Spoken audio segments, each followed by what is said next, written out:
Hello guys, welcome to my vlog. आज हम जा रहे हैं केदारनाथ और आप सब भी वीडियो में बने रहिए क्योंकि इस वीडियो में बहुत सारी ऐसी बातें हैं जो दूसरे व्लॉगर्स नहीं बताते हैं।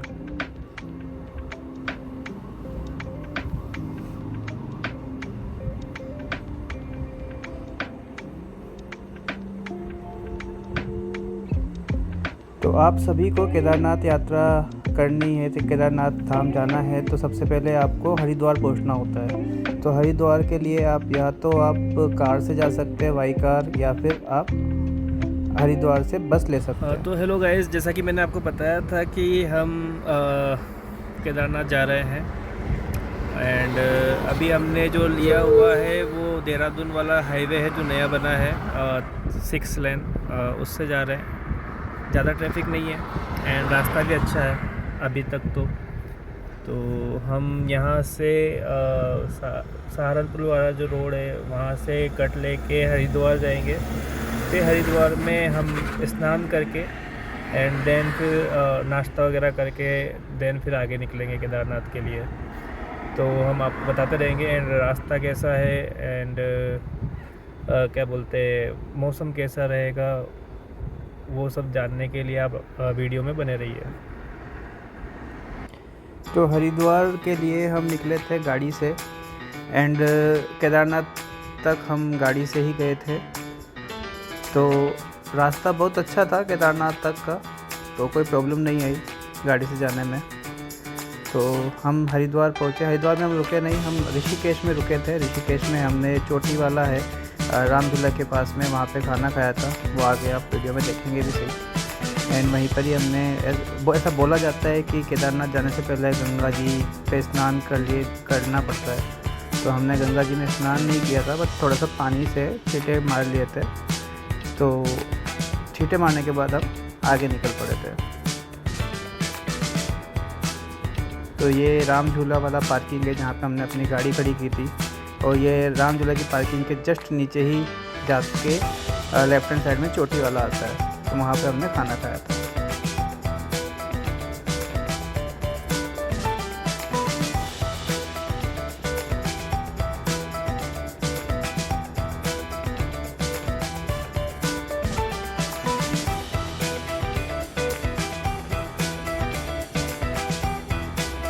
ये रेस्टोरेंट है चोटी वाला, और यहाँ से गंगा जी पूरी दिखती है। तो अगर आप जाते हैं ऋषिकेश तो यहाँ पे खाना ज़रूर खाइएगा। यहाँ से आपको पूरा गंगा नदी का व्यू दिखता है। राम झूला, लक्ष्मण झूला, ये सारे झूले भी दिखते हैं। हेलो गाइस, तो हमने मंगाया था पराठा, लस्सी और गोभी पराठा विद अचार।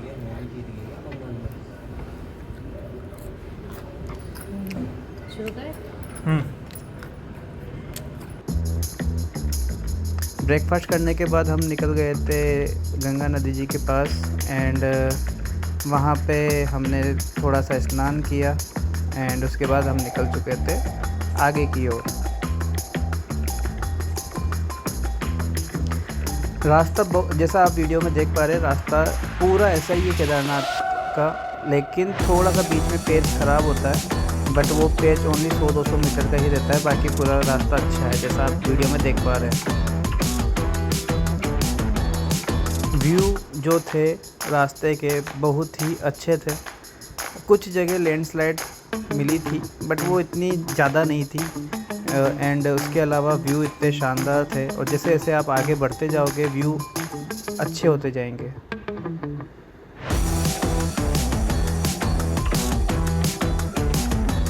और जैसे ही पहाड़ों पे चढ़ना स्टार्ट किया, ऋषिकेश से बेसिकली पहाड़ स्टार्ट हो जाते हैं। ऋषिकेश से जैसे आगे जाते हैं, आप चाहे बस से जाए, चाहे खुद की गाड़ी से जाए, चाहे बाइक से जाए, तो आपको मौसम थोड़ा थोड़ा ठंडा होना स्टार्ट हो जाता है।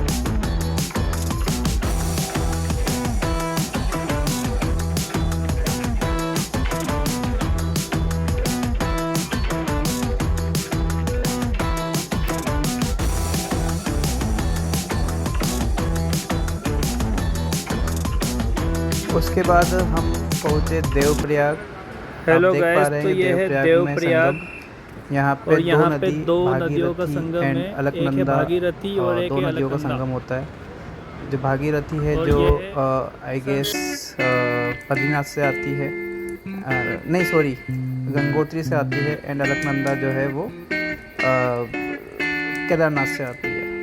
तो यहाँ पे दो नदियों का संगम होता है जो आगे जाके गंगा जी बन जाती है।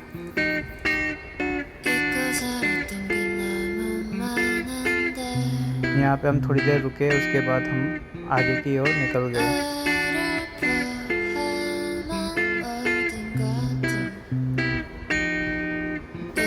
आपको एक सलाह देता हूँ, जब भी आप इस तरह से ट्रेवल करें, चाहे बस से करें चाहे खुद की गाड़ी से करें, बीच बीच में कुछ ना कुछ खाते पीते चलिए, ताकि आपके अंदर एनर्जी रहती है और मज़ा भी आता है,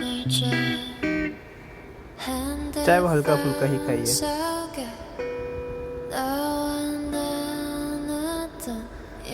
हम गए थे मई 2026 में, एंड यहाँ पे हेलो उस गाइस, टाइम पे तो बारिश बहुत हम सही हो रही थी। सोनप्रयाग पहुँच गए हैं। सोनप्रयाग बेसिकली सोनप्रयाग से 2-3 किलोमीटर पहले ही एक हमने रिज़ॉर्ट बुक किया है, श्री नारायण रिज़ॉर्ट के नाम से है। ये जगह बेसिकली आपकी पास में ही है, ज़्यादा दूर है नहीं। एंड यहाँ पे मैं आपको दिखाता हूँ कि किस तरीके का रिज़ॉर्ट है। वहाँ से एंट्री है, एंड ये गाड़ी खड़ी करने का यहाँ पे सारा है ऑप्शन। एंड ये श्री नारायण रिज़ॉर्ट है।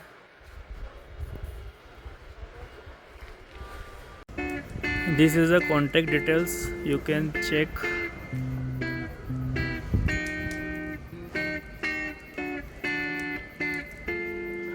रूम एंड हॉस्पिटलिटी बहुत अच्छी है।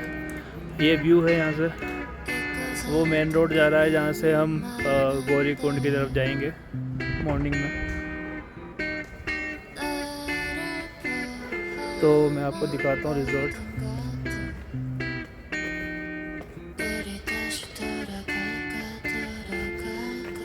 रिज़ॉर्ट अच्छा है, आप डायरेक्ट बुक कर सकते हैं। हमने 4 लोगों का रूम बुक किया है। 4 लोगों का रूम हमें 4800 का पड़ा है,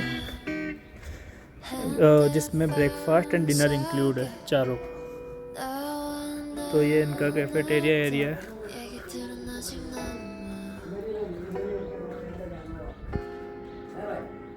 हाँ, सेरसी जगह है ये, सेरसी।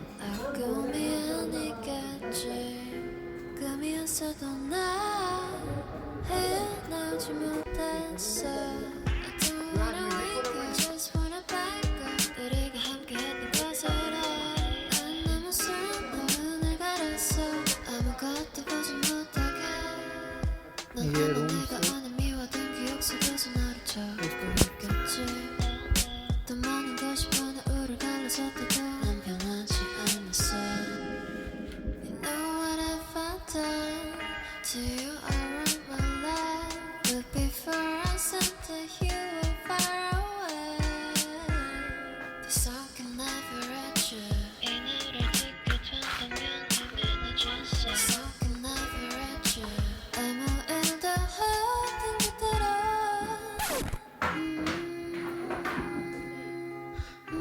तो जैसा कि आपने देखा कि रिज़ॉर्ट इस तरीके से था, एंड सारी डिटेल्स आपको रिज़ॉर्ट की दे दी गई थी। एंड में मैं आपको टोटल ख़र्चा कितना आया है हम 4 लोगों का वो भी बता दूंगा।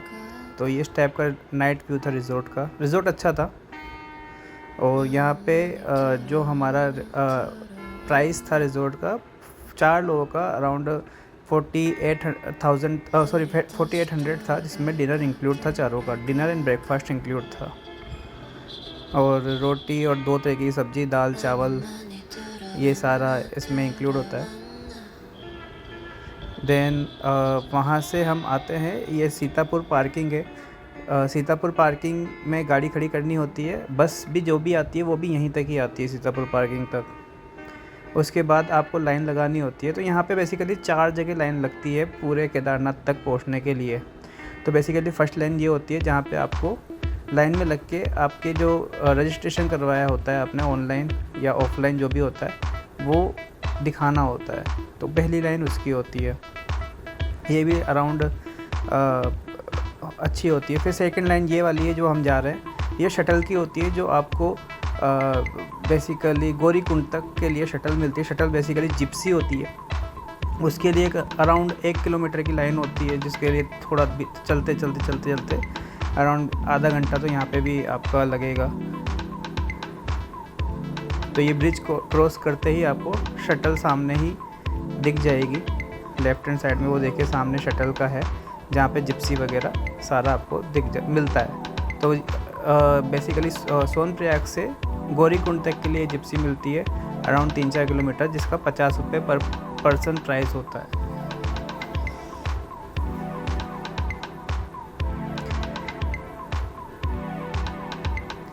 ये इस तरीके से जिप्सी सारी आती है और सारी लाइन से आती है, तो यहाँ पे ट्रैफिक लगता है।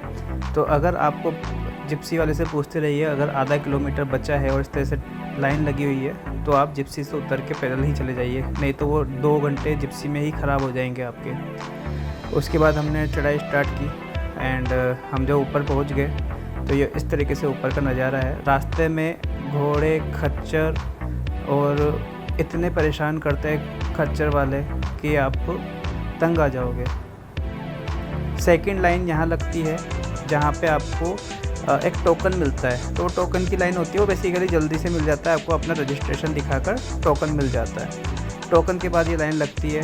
अभी जब हम गए थे तब हमें 9 घंटे लगे थे लाइन कंप्लीट करके दर्शन मंदिर तक पहुंचने में। लेकिन क्योंकि यहाँ की जो मेंटेन करने वाले जो पर्सन्स है, जो भी है यहाँ पे, वो बिल्कुल सही नहीं कर रहे, क्योंकि यहाँ पे VIP दर्शन पहले करवाते हैं, देन लाइन खड़ी रखते हैं, उसके बाद लास्ट में लाइन एक साथ चलती है, तो वो थोड़ा सा गलत है यहाँ पे। अब वो किसकी गलती है आई डोंट नो, वो प्रशासन की गलती है, गवर्नमेंट की है या मंदिर वालों की है, वो पता नहीं है, बट ये है। तो चौथी लाइन ये लगती है जिसमें सबसे ज़्यादा टाइम लगता है। ये 9 घंटे हमें लगे थे। मॉर्निंग 9 बजे हम स्टार्ट किए थे, 9 साढ़े 9 बजे, जो 5-5:30 बजे हमारा नंबर आया था मंदिर में। और जैसे ही हम मंदिर पहुँचे, मंदिर में बर्फ़बारी स्टार्ट हो गई थी। तो ये है भीमशिला के बारे में आप जानते हैं, नहीं जानते तो गूगल कर सकते हैं। 2013 में जब यहाँ पे बाढ़ आई थी तो मंदिर को भीमशिला ने ही बचाया था। ये अचानक से पत्थर आके यहाँ पे आ गया था इतना बड़ा, और मंदिर को इसने बचाया था। केदारनाथ मंदिर, और अभी बर्फ़बारी हो रही है। हर हर महादेव। ये इस तरीके से हम गए तो पूरा बर्फ़बारी स्टार्ट हो गई और बहुत मज़ा आया। आप देख सकते हैं हमने अच्छे से दर्शन किए। 9 घंटे बाद दर्शन हुए, बट दर्शन अच्छे से हुए। एंड हाँ, वो अलग बात है कि 5 सेकंड 10 सेकंड ही मिलते हैं आपको अंदर, बट दर्शन अच्छे से होते हैं। एक टिप और दूँगा, अगर आप घोड़े से आते हैं, क्योंकि पालकी वाले 12,000 13,000 लेते हैं, दूसरे लोग भी इतने ही रहते हैं। घोड़े वाले आपका, अगर हेलीकॉप्टर की आपका नहीं है श्रद्धा और घोड़े से अगर आना चाहते हैं, आपको कोई प्रॉब्लम है, तो घोड़े स्टार्टिंग में मत कीजिए, क्योंकि स्टार्टिंग में प्राइस 4,000 होता है। बीच में आके कीजिएगा। बीच में जो प्राइसिंग होती है घोड़े की, वो आपकी 1500 से 2,000 ही रह जाती है। तो आप घोड़े वाले से बात करके 1500 से 2,000 रुपये में ऊपर तक आ सकते हैं। ये मैं एक साइड का किराया जो होता है वो बता रहा हूँ। तो आप नीचे से ऊपर तक आ सकते हैं, बट आपको 1-1.5 किलोमीटर पैदल वॉक करके आना पड़ेगा ऊपर तक। उसके बाद ही आपको 1500 से 2,000 में घोड़ा मिलेगा। तो हर हर महादेव। आई होप आपको ये वीडियो इन्फॉर्मेशन जो अभी वीडियो की है वो अच्छी लगी होगी। एंड आपको टोटल खर्चा, हम 4 लोग आए थे 4 लोग आए थे गाड़ी से, और इसके अंदर हमारा टोटल खर्चा, रहना खाना सब मिला के लगा था, पर पर्सन का कॉस्ट था 9,000 रुपये, जिसमें हमारा ऊपर भी हमने स्टे लिया था, GMVN का स्टे था, डॉर्मेट्री था, हमने वो लिया था, वो 1500 रुपये पर पर्सन था। आप ऑनलाइन बुक कर सकते हैं GMVN की वेबसाइट से, तो वो भी आप कर सकते हैं। दूसरा, यहाँ पे कैंप भी मिलते हैं, तो 600 रुपये का या 700 रुपये का कैंप मिल जाता है। बट मेरा पर्सनल सजेशन है कि आप GMVN या किसी भी अन्य कंपनी के जो यहाँ पे होते हैं उनका डॉर्मेट्री ही लीजिए, क्योंकि होटल बहुत महंगे होते हैं, 10-10 हज़ार रुपये तक होते हैं। तो डॉर्मेट्री लीजिए, 1500 रुपये में आपको डिनर भी इंक्लूड मिल जाता है। तो खाना भी अच्छा था, सब मिला के 9,000 रुपये पर पर्सन हमारा पड़ा था। तो बोलो हर हर महादेव, जय केदारनाथ, जय हो गंगा मैया। Night lights calling in